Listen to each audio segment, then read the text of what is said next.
Good evening friends. അപ്പോൾ ഞാനിന്ന് വന്നിരിക്കുന്ന മറ്റൊരു പുതിയ ചോദ്യമായിട്ടാണ്. ചോദ്യം എന്താണ്? ആദ്യത്തെ എത്ര എണ്ണൽ സംഖ്യകളുടെ തുകയാണ് 1260 എന്നതാണ്. ആദ്യത്തെ എണ്ണൽ സംഖ്യകളുടെ തുക എന്ന് പറയുന്നത് n+n+1 ആണ്. അപ്പോൾ n+n+1 എന്ന് പറയുന്നത് 1260 തുല്യമാണ്.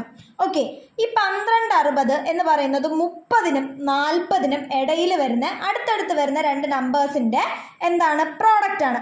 അപ്പൊ നിങ്ങൾ നോക്കിയേ, അങ്ങനെ വരണമെങ്കിൽ അവസാനം 0 ആണ്. ഒന്നെങ്കിൽ അത് 30ഉം 31ഉം ആയിരിക്കണം, അല്ലെങ്കിൽ 34ഉം 35ഉം ആയിരിക്കണം, അതുമല്ലെങ്കിൽ 35ഉം 36ഉം ആയിരിക്കണം. ഓക്കെ, ഈ 30 31 എന്തായാലും വരത്തില്ല. നമ്മൾ മൾട്ടിപ്ലൈ ചെയ്ത് നോക്കുമ്പോൾ നമുക്ക് കിട്ടുന്നതെന്ന് വെച്ചാൽ ഈ 35ഉം 36ഉം ആണ് കിട്ടുന്നത്. അപ്പോൾ n എന്ന് പറഞ്ഞാൽ 35, n+1 എന്ന് പറഞ്ഞാൽ 36. അപ്പോൾ നമ്മുടെ ആൻസർ എത്രയാണ് കൂട്ടുകാരെ? n ആയ 35 ആണ് നമ്മുടെ ആൻസർ. ഓക്കെ അല്ലേ?